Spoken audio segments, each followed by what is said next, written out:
tight formation, Corman bellowed. Protect the wounded. Weapons up. The creatures struck with coordinated precision that spoke of pack intelligence. The first one dove at Caller N, talons extended only to be intercepted by Tormund's massive fist. The impact sent the creature tumbling, but three more immediately filled the gap. They're hurting us, Reese shouted. Plasma cutter burning through a wing membrane. Driving us towards something. Don't break formation. But panic was contagious. One of the younger cadets, the Felikian named Shuri, bolted from the group, terror overriding training. The canopy predators descended on her like falling shadows. Reese moved without hesitation, sprinting after her with speed that shouldn't have been possible in this heat. He tackled Shuri just as talons raked the space where her head had been, rolling them both behind a massive root system. Cover fire.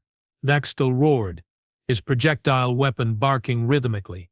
Each shot found a target, but the creatures kept coming, seemingly endless. Zakara's combat training finally kicked in properly.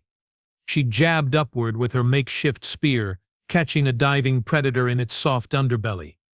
The creature shrieked, a sound like tearing metal, and its blood rained down, sizzling where it touched skin and carapace. The blood is acidic, Lissa warned, her crystalline structure showing corrosion where droplets had landed. Avoid direct contact. Everything on this cursed planet is acidic or toxic or both. Korf hissed, using his serpentine flexibility to dodge between attacks. Then, as suddenly as the assault began, it stopped. The surviving predators wheeled away into the canopy, their retreat calls echoing through the jungle.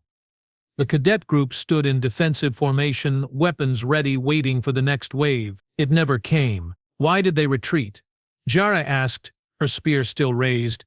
We were vulnerable, they could have overwhelmed us. Because something bigger scared them off, Reese said quietly, helping Shishi to her feet. The Felixian was trembling, her fur matted with fear sweat. Listen, the jungle had gone silent, completely silent. No insect drone, no distant calls, no rustling of plants.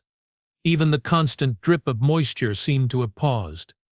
It was the silence of prey animals hiding from an apex predator. Move, Corman commanded, his voice barely a whisper. Slowly, no sudden movements. Whatever scared off those flyers is close. They moved through the oppressive silence like ghosts. Each step measured, each breath controlled. Jakara's every instinct screamed at her to run, to burrow, to hide anywhere but here in the open where something vast and terrible could. The ground trembled. Not with footsteps, but with something moving beneath it. Off the ground, Reese shouted. Climb! Now! They scrambled for the nearest trees, claws and hands and tentacles finding purchase on bark that squirmed under their touch. Zakara pulled herself onto a branch thick as her entire body, reaching down to help Kix, whose climbing ability was limited by his serpentine form. The ground below them erupted. What emerged made the ambush predator from yesterday look like a harmless pet. This was a creature built by a universe that had decided size limits were merely suggestions. It was easily 30 meters long, most of that consisting of a body covered in overlapping armor plates that shifted through camouflage patterns. The head, if it could be called that, was mostly mouth, a circular maw lined with teeth that rotated like some biological drill. Tunneling megafauna, Vextel breathed. Coalition Xenobiology has exactly 3 recorded specimens. All were classified as extinction-level threats to colonial operations. Why is it here? Lissa asked, her voice vibrating with terror. We're in its territory, Reese said, watching the creature sample the air with sensory organs that resembled fleshy antennae. Or we're near its nest, or its hunting ground. Does it matter? We need to move without drawing its attention. How? Kitz demanded. We're trapped in trees above a creature that could probably knock down these trees without noticing. It's a tunneler, Reese said, his eyes tracking the creature's movements with intense focus. Evolved for subterranean hunting. That means it probably relies primarily on ground vibrations and seismic sensors for tracking prey. As long as we don't touch the ground, we might not register as food. Might, Jakara repeated. Biology's not an exact science. The creature circled below them, its massive body carving trenches in the jungle floor. It paused beneath their tree, and Jakara felt the wood groan under the strain of supporting 15 cadets. If the tree fell, they would land directly in that rotating maw. Reese was moving along the branch with careful precision, gesturing for others to follow. Jalkara understood immediately. He was planning to bridge between trees to move through the canopy while the megafauna searched below. It was insane. The branches weren't designed to support their weight. One slip, one crack, and they'd fall. But staying put was equally fatal. The tree was already weakening under their combined mass. They moved like a chain of desperate hope, each cadet helping the next bridge the gaps between trees. Cormand had to move slowly, his weight bending branches to their breaking point. Lissa's crystalline body proved surprisingly advantageous. She was light enough to cross gaps that would have collapsed under others. The tunneling creature tracked them for nearly an hour before finally losing interest. It descended back into its tunnel system with a sound like falling mountains, and gradually, cautiously, the jungle's ambient noise returned. They didn't descend from the canopy for another 2 hours, and when they finally did, they collapsed in exhausted relief. "We've covered maybe 4 kilometers, Tormund said, checking their position against the beacon signals. "At this rate, we won't reach the rendezvous point before rescue arrives." "If rescue arrived, we're still alive," Reese countered. "That's what matters, and we're learning. Every encounter teaches us something about this ecosystem. The canopy predators hunt in packs, but retreat from ground threats. The tunneler relies on seismic tracking. The plants move but slowly. We're gathering intelligence. Intelligence won't matter if we're dead," Koran said bitterly. His feathered crest was tattered, several primary feathers missing. "We should find a defensible position and wait for rescue. The last group that tried that got consumed by the jungle," Vextel reminded him. "Motion is survival here. Then we're condemned to keep moving until exhaustion kills us, as surely as any predator," Colorin shot back. "Enough," Tormund's voice cut through the rising argument. "We vote. Those in favor of continuing to the rendezvous point." Jakara raised her claw immediately. So did Reese, Vextel, Lissa, and 7 others. The remaining 5 abstained, too exhausted or demoralized to care either way. "Motion carries," Tormund said. "We continue. But we need supplies. Water's running low, food's nearly gone, and our filter masks are down to 40 hours of operation." "There's water everywhere," Reese pointed out, gesturing to the constant drip and flow around them. "We just need to purify it properly. And food. Well, something's got to be edible in this jungle. Everything we've encountered so far has been either toxic or trying to kill us," Kik said. "Not everything. Those herbivores yesterday, the ones with the sonic attacks, they were eating something. Plants that support megafauna populations usually have edible variants." Reese was already moving, examining the local flora with careful attention. "Look for things that show bite marks or grazing damage.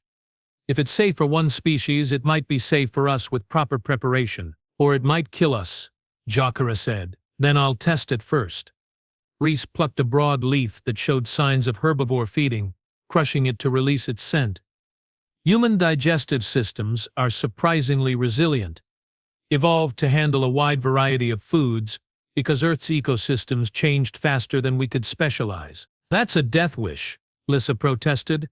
"It's calculated risk assessment," Reese corrected. He touched the leaf's sap to his skin, watching for reaction. No immediate irritation. "That's promising." He waited 5 minutes, then touched it to his lips. Another 5 minutes. Then, to everyone's horror, he took a small bite.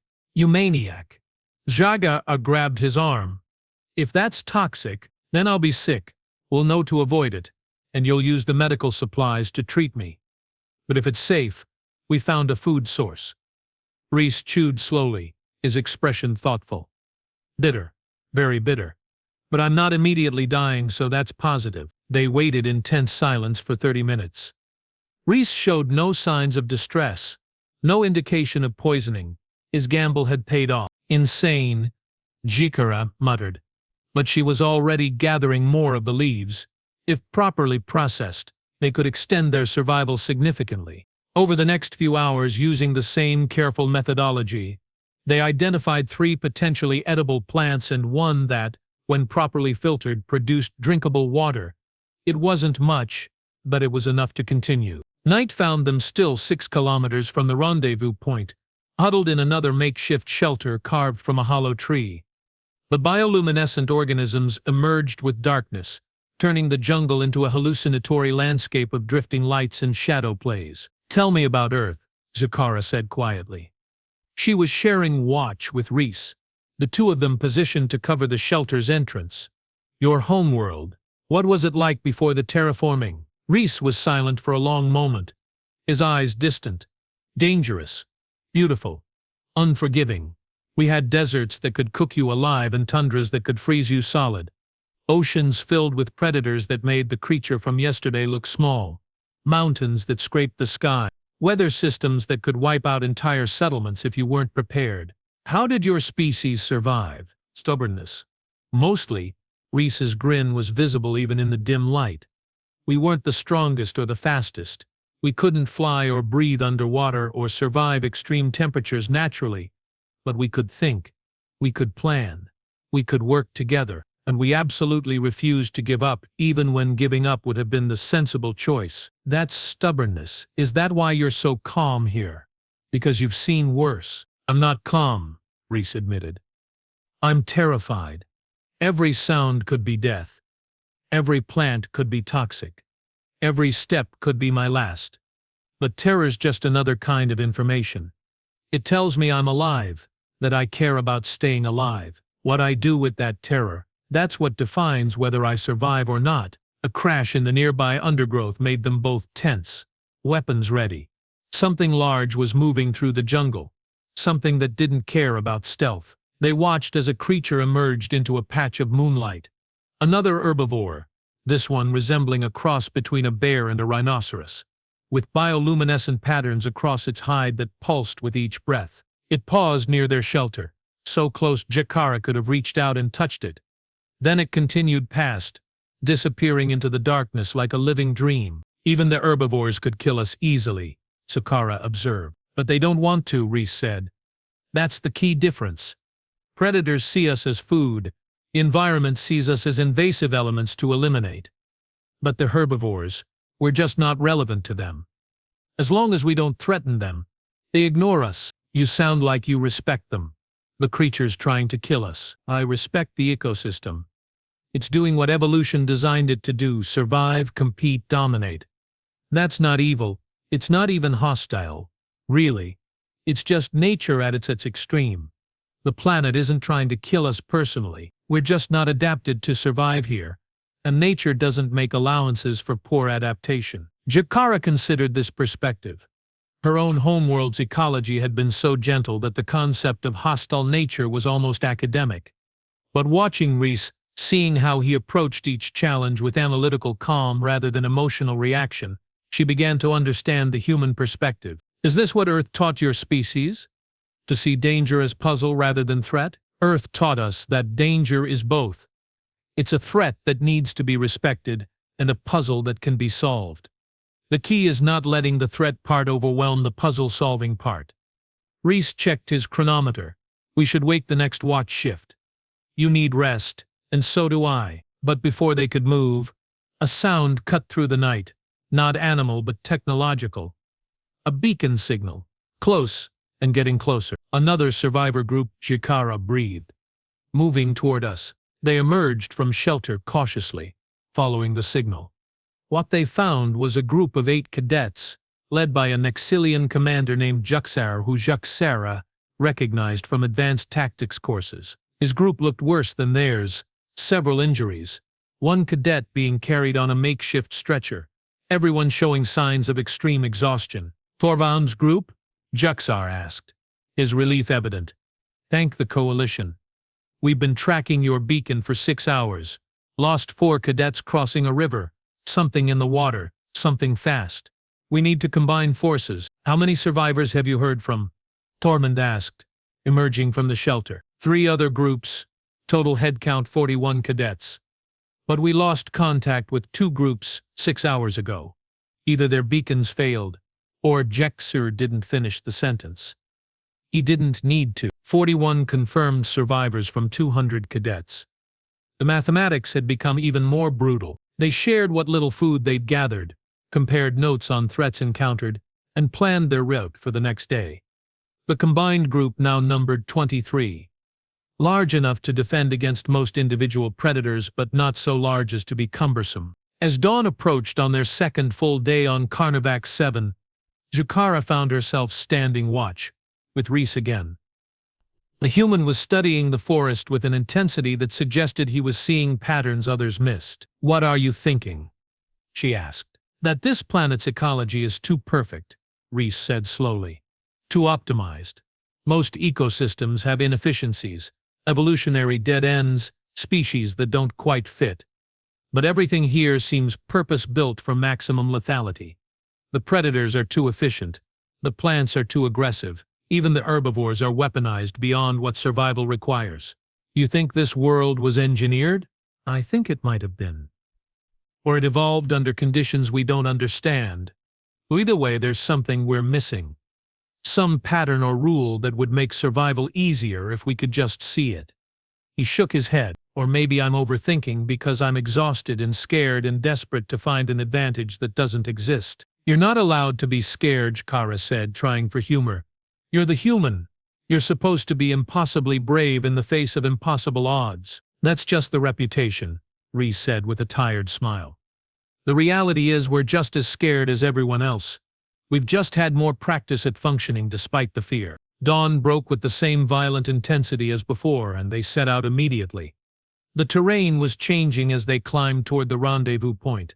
Less jungle, more rocky outcroppings and sparse vegetation. The canopy thinned, allowing more direct sunlight, which brought its own problems. Temperatures soared above 60 degrees Celsius by midday. "Heat casualties," Corman reported grimly. 3 cadets down with thermal exhaustion. "We need to rest in another 200 meters, Jaxer said, pointing ahead. "There's an overhang, shade, defensible position." They made it to the overhang with minutes to spare before 2 of the heat-affected cadets collapsed completely. Reese and another cadet with medical training worked to stabilize them using precious water to cool their core temperatures. "We're not going to make it," Corran said, stating what several were thinking. "Even if we reach the rendezvous point, what then? We wait for rescue that might never come." "Rescue will come," Tormund insisted. "The Coalition doesn't abandon its personnel. The Coalition also doesn't risk ships and crews for a 17% survival rate," Juxer said quietly. "We're cadets. Unproven. Replaceable. If the atmospheric conditions don't improve, they might write us off as acceptable losses." The words hung in the air like a death sentence. Around them, cadets who had been maintaining hope through sheer willpower began to crack. Jakara saw it in their postures, their expressions as the way they stopped maintaining their equipment with the care of people who expected to survive. "No," Reese said, his voice cutting through the despair with startling firmness. "That's not how this ends." "You don't know that," Corran shot back. "You're a first-year cadet like the rest of us. You don't have any special insight into Coalition command decisions." "I don't need special insight. I have human history." Reese stood addressing the entire group. "You know what Earth's original population statistics looked like. You know how many times our species should have gone extinct. Volcanic eruptions that reduced our population to a few thousand. Ice ages that turned continents into frozen wastelands. Predators that outmatched us in every physical category. Diseases that killed half our population. We survived all of it, not because we were strongest, or because someone came to rescue us, but because we refused to give up." "Inspiring speech," Juxar said dryly. "But we're not humans." "No, you're Coalition cadets. Which means you're supposed to be representatives of your species' best and brightest. Which means you're supposed to be capable of more than just giving up when things get difficult." Reese met each of their eyes in turn. The survival rate was calculated at 17%. "Know what that tells me? That the computer expected most of us to fail.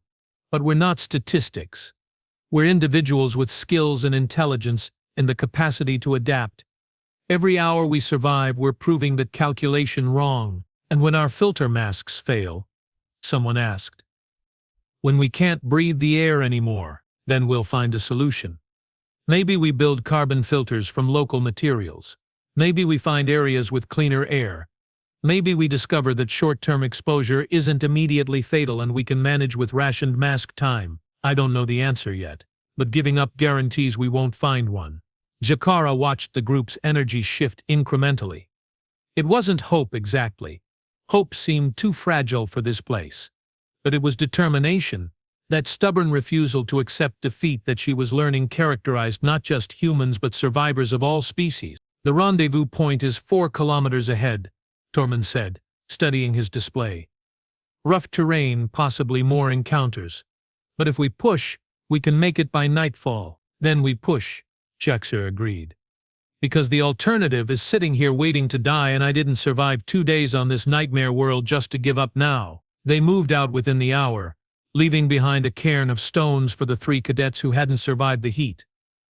It was a small memorial, likely to be overgrown by morning, but it felt necessary.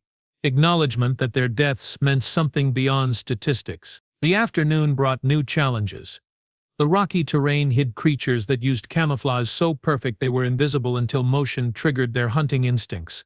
They lost another cadet to something that struck from underground, dragging him into a burrow before anyone could react. His screams lasted 5 seconds. 40 survivors from 200.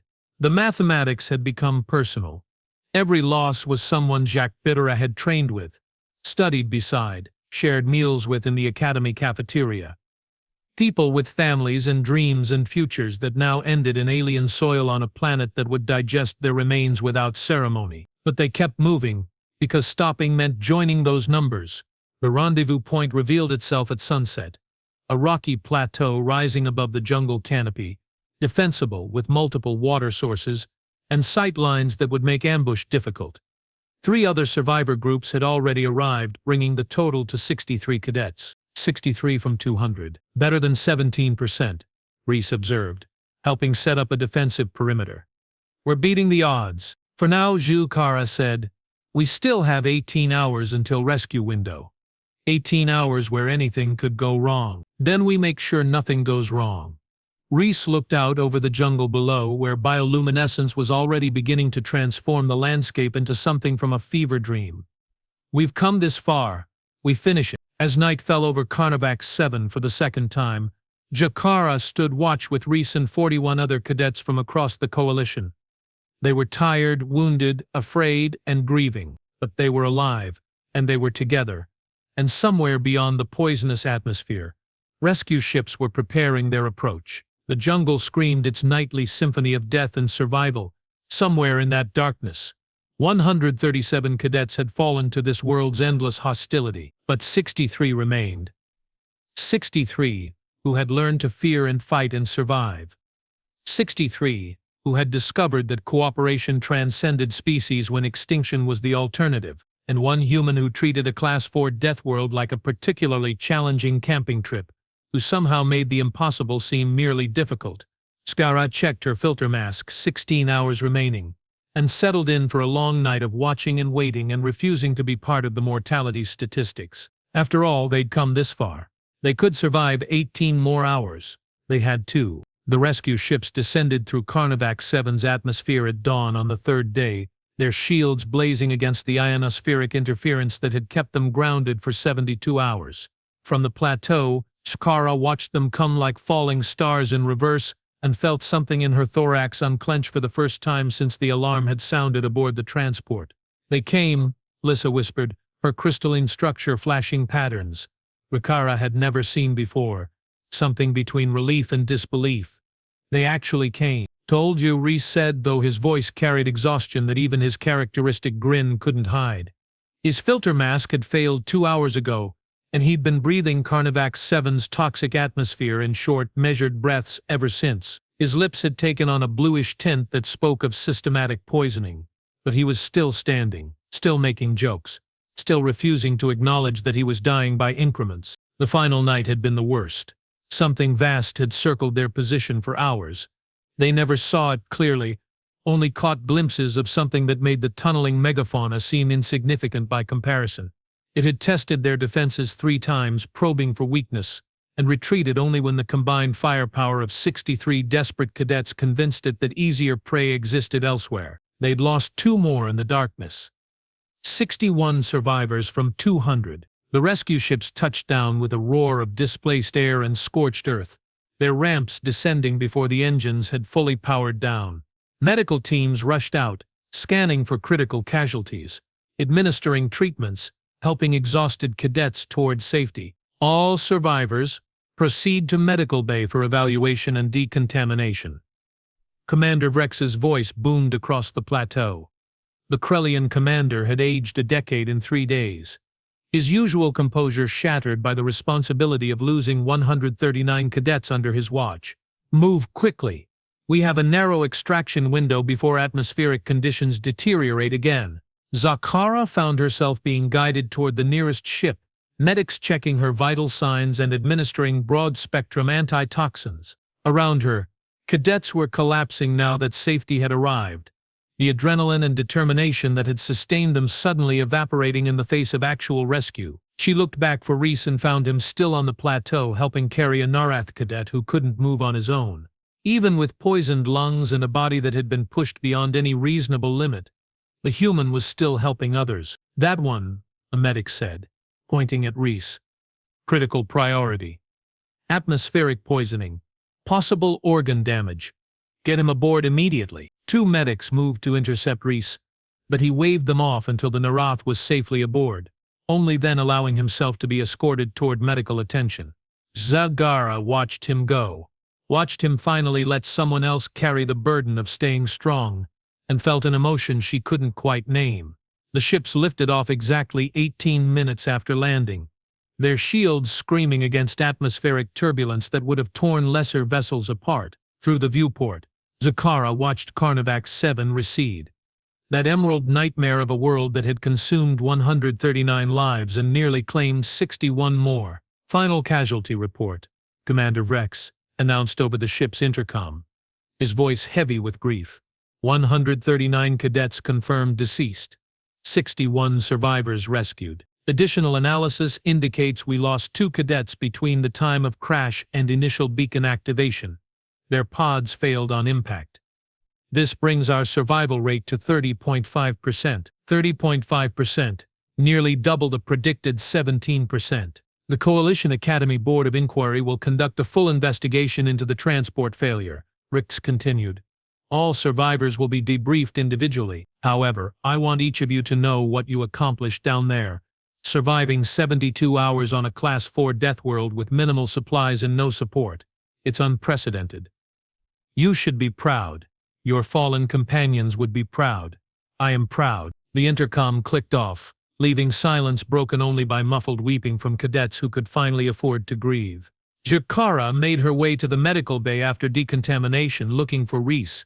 She found him in a recovery pod, oxygen mask covering his face, various tubes delivering treatments that would slowly flush the toxins from his system. His eyes were closed, but he was breathing steadily alive, despite everything. He'll make a full recovery, a medical officer told her, noting her concern.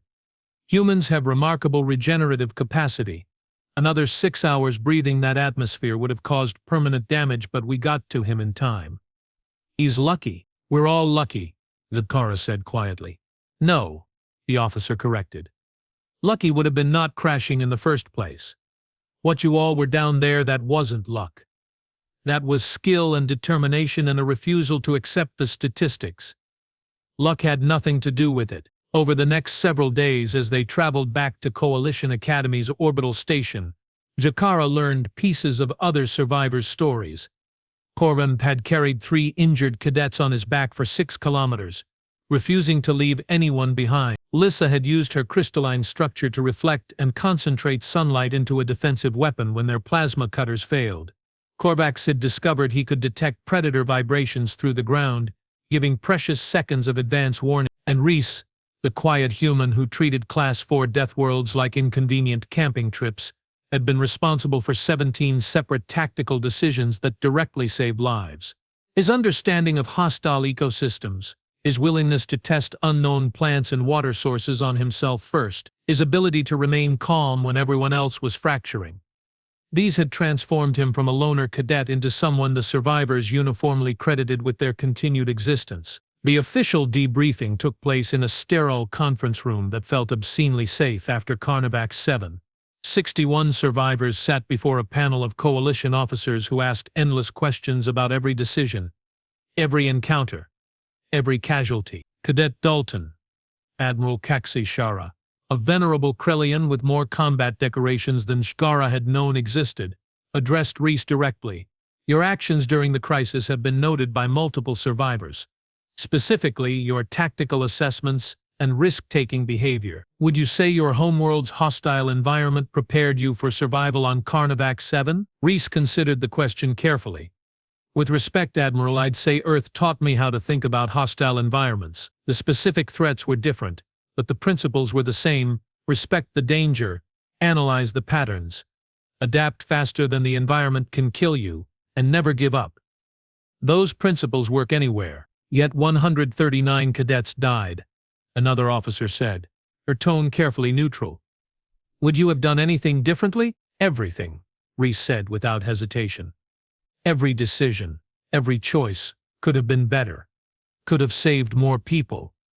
But we made the best decisions we could with the information we had, and 30.5% survived when the computer predicted 17%. I'll take that victory, even while mourning the defeat. The inquiry continued for hours, but eventually the survivors were released with full medical clearances and trauma counseling referrals.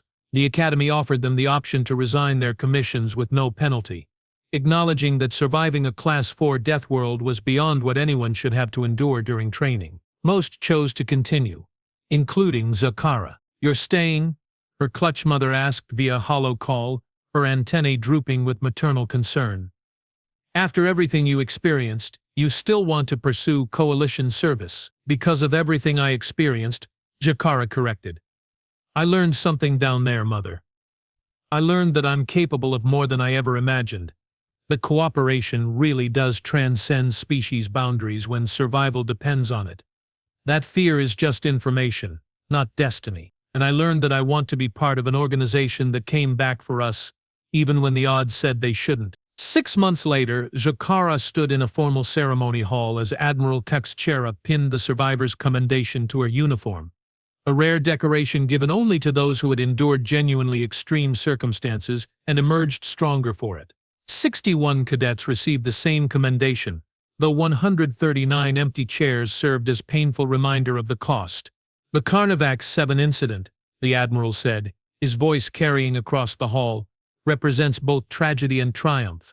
139 promising young officers lost their lives due to catastrophic mechanical failure, but 61 survived against probability, against prediction, against a world designed by evolution to kill anything foolish enough to walk its surface. You survived because you embodied the Coalition's highest ideals: cooperation, determination, and an absolute refusal to abandon each other regardless of species or circumstance." He paused, his gaze sweeping across the survivors. "The transport's failure has been traced to sabotage, a radical faction opposed to coalition integration.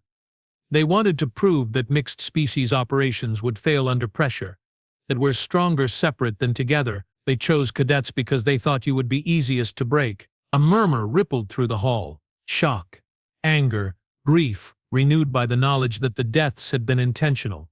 "They failed," the Admiral continued, his voice hardening. "You proved them catastrophically wrong. 61 cadets from 23 different species survived by working together, by pooling knowledge and strength that no single species possessed alone. You are living proof that the Coalition's diversity is its greatest strength. And you honor your fallen companions by continuing to serve, by becoming the officers they never had the chance to become." After the ceremony, the survivors gathered informally, something they'd been doing regularly since the rescue, drawn together by shared trauma and triumph. They called themselves the 61, and they'd become a distinct cohort within the Academy, bound by experiences that couldn't be explained to those who hadn't lived them. "So," Reese said, raising a glass of that horrible Earth beverage called coffee, "we survived a Class 4 Deathworld, got medals, and now we're back to regular classes. Anyone else feel like stellar navigation homework is significantly less stressful than it used to be?" "Everything is less stressful," Tormund rumbled, his massive frame squeezed into a chair designed for smaller species. "I actually fell asleep during the hostile environment simulation last week." The instructor was concerned. "I told him that his hostile environment lacked sufficient megafauna and toxic atmosphere to register as threatening." Laughter rippled through the group, darker than pre-Carnivac 7 humor, edged with understanding that only they shared. I got a message from the Coalition Xenobiology Institute, Lissa said, her crystalline structure flashing thoughtful patterns. They want to interview all of us about the species we encountered. Apparently we documented 19 creatures that were previously unknown, including that thing on the final night that we never actually saw clearly. It can have my nightmares about it, Kix muttered. Free of charge. What about you, Jakara? Reese asked. What's next for you? Jakara considered the question. 6 months ago, she'd been a cadet from a paradise world who'd chosen Coalition service for adventure and prestige. Now she was someone who'd stared into the teeth of a killer planet and refused to blink. I've applied for the Hostile Environment Response Team, she said. They're the ones who go into places like Carnivac 7 deliberately, rescuing stranded personnel and conducting surveys. Figured if I survived it accidentally, I might as well make a career of surviving it intentionally. That's absolutely insane, Colerain said, but his tone carried respect rather than criticism. I'm doing the same thing. We should request to be assigned together. I'm going into combat engineering, Tormund announced. Building fortifications in hostile territories. Figured I'm qualified. Around the table, others shared their plans. Tactical command, xenobiology research, diplomatic corps, even one cadet pursuing psychology to help others process trauma. Each path different, each informed by their shared 72 hours in hell. The 61, Reese said, raising his coffee again. We beat 17% probability.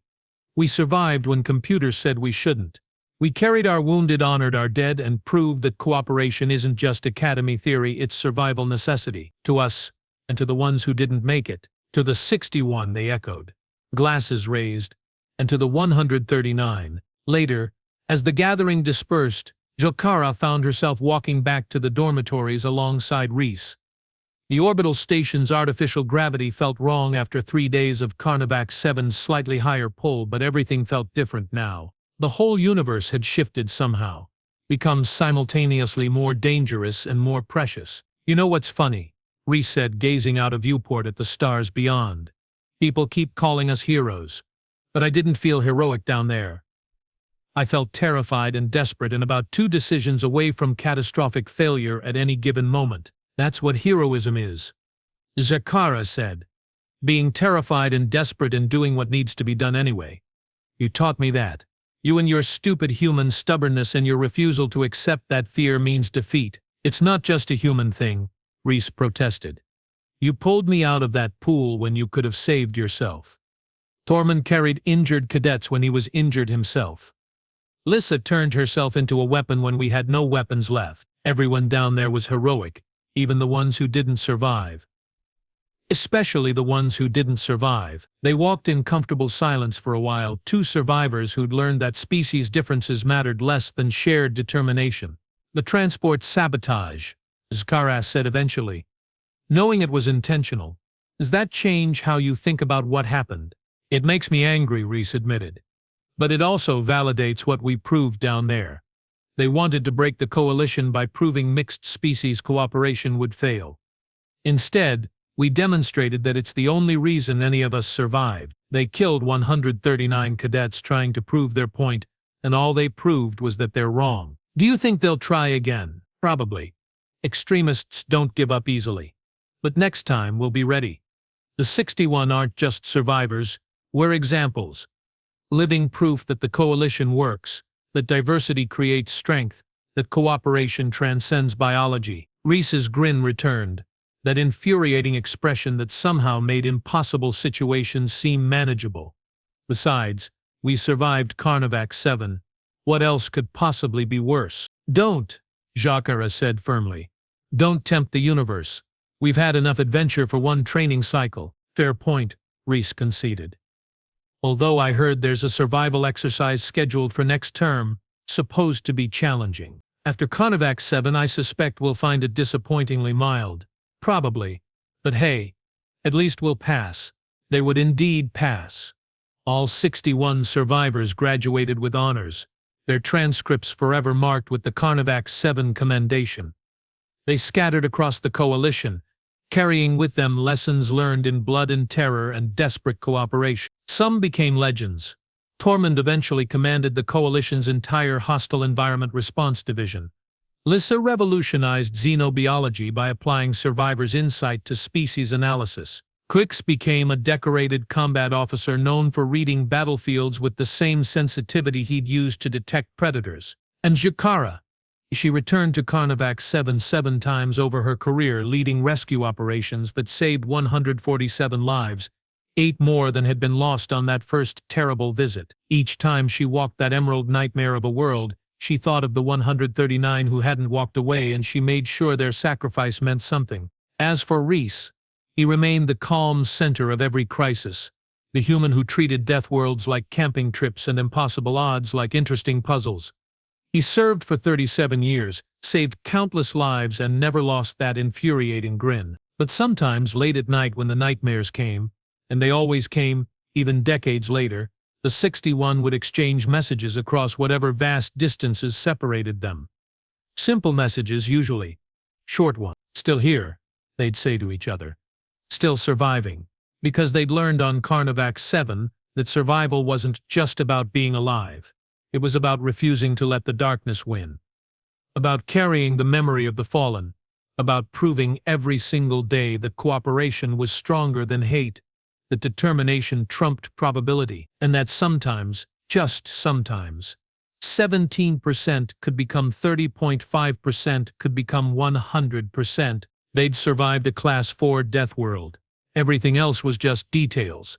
And somewhere in Coalition space, on a world that had claimed 139 lives and failed to break 61 more, the jungle continued its eternal cycle of growth and death, predator and prey, utterly indifferent to the lessons it had taught.